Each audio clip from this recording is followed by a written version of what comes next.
Bienvenidos, somos el grupo número 3 y estamos conformados por Robert Aldana, Daniel Bello, Natalia Calderón, Eva Castro y mi persona, Ingrid Rosales.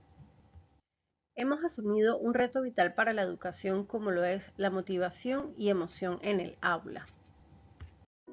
Según Martínez Horta, la emoción es nuestra herramienta biológica evolutiva, mientras que la motivación es la fuerza motora de nuestra conducta.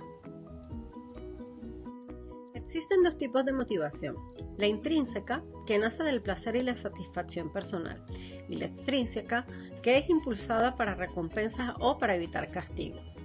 Todo está realmente conectado. La cognición, la emoción y la motivación comparten los mismos circuitos cerebrales. Las emociones son el detector de relevancia. Ellas encienden los estados motivacionales y transforman la actividad cerebral en conductas observables. Por eso la neuroeducación busca crear entornos que estimulan la curiosidad y la autonomía, conectando emocionalmente al estudiante con lo que se estudia para lograr un aprendizaje duradero. Como ejemplo práctico para el aprendizaje de la música en el 9º año de la educación básica, nuestro grupo plantea la estrategia de el aula como escenario nacional. ¿Por qué recordamos algunas experiencias escolares y otras las olvidamos con facilidad? Desde la mirada del neuropsicólogo Saúl Martínez Horta, esta pregunta nos permite entender que aprender no es solo recibir información. Aprender implica atención, emoción, memoria y sentido. Para Martínez Horta, la neuropsicología ayuda a comprender cómo el cerebro se relaciona con la conducta, la memoria, el lenguaje y la emoción. Por eso la educación no debe mirar solo los contenidos, sino también los procesos que hacen posible aprender. Una idea fundamental del autor es que no todo olvido significa fracaso. Para olvidar algo, primero tuvo que haber algún aprendizaje. El problema aparece cuando la información no logra conectarse con la atención ni con una experiencia significativa. Aquí la emoción cumple un papel central. Martínez Horta explica que las emociones le indican al cerebro que es importante. Por eso, las experiencias que nos conmueven, nos sorprenden o nos involucran suelen recordarse mejor. En el aprendizaje, esto significa que una clase no debe limitarse a transmitir datos. Debe generar interés, vínculo y participación. La emoción no reemplaza el conocimiento, pero puede abrir la puerta para que el estudiante quiera aprender. Martínez Horta también advierte que no basta con usar la palabra neuro en educación. El reto es comprender de verdad cómo aprenden los estudiantes, cómo atienden, cómo recuerdan, qué los motiva o qué dificultades pueden tener. Desde esta visión, el reto educativo es crear experiencias con sentido, clases que motiven, que emocionen y que ayuden a recordar. Porque aprender no es repetir información. Aprender es construir memoria con propósito.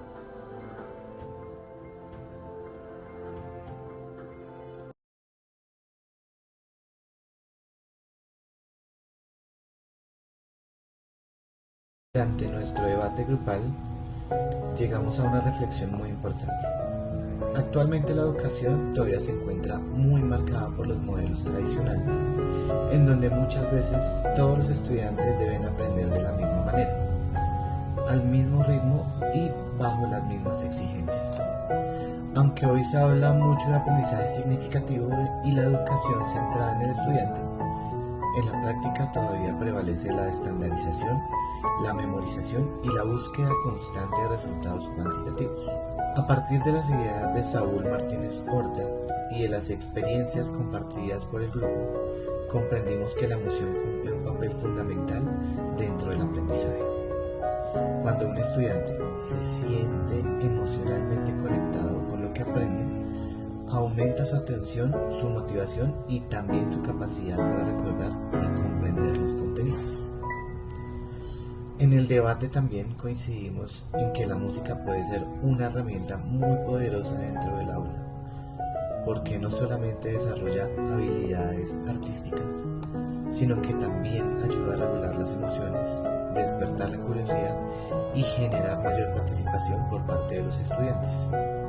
Muchas veces el problema no es que los estudiantes no quieran aprender, sino que la enseñanza no logra conectar con sus intereses, su contexto ni sus experiencias cotidianas. Además, hablamos sobre cómo las nuevas generaciones están profundamente influenciadas por las redes sociales, las dinámicas digitales y la música que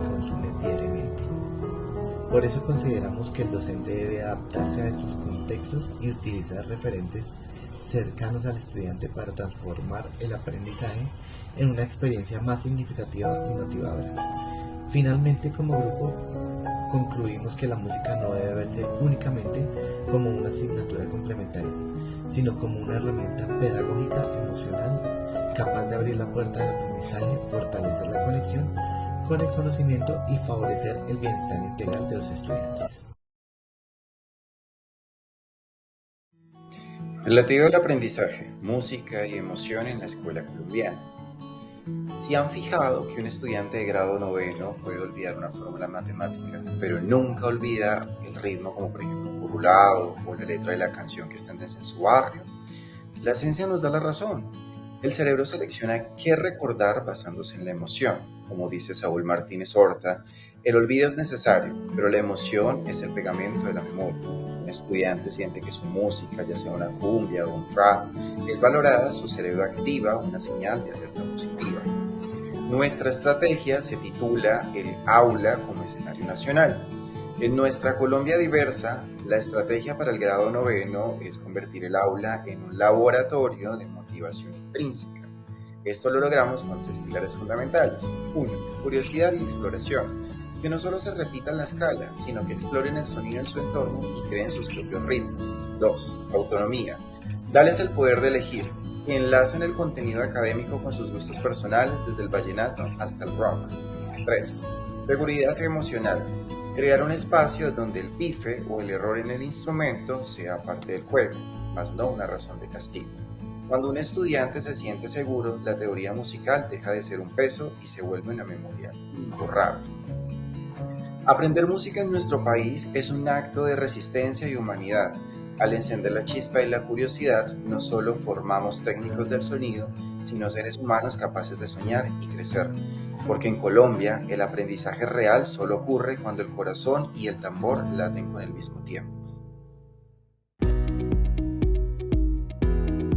Como primera propuesta, presentamos el desarrollo de proyectos transversales que integren la danza y el teatro dentro de los procesos educativos. Esto con el fin de que los estudiantes puedan expresar libremente sus emociones, trabajen la comunicación y desarrollen a mayor escala la creatividad y el trabajo en equipo. Además de involucrarlos en experiencias corporales y emocionales, desarrollamos lo que es el aprendizaje significativo y la memoria. Nuestra segunda propuesta consiste en ampliar estrategias de aprendizaje a través del ritmo y la melodía. Esto puede realizarse utilizando canciones, patrones rítmicos o ejercicios musicales. Esto con el fin de memorizar conceptos más importantes, ¿no?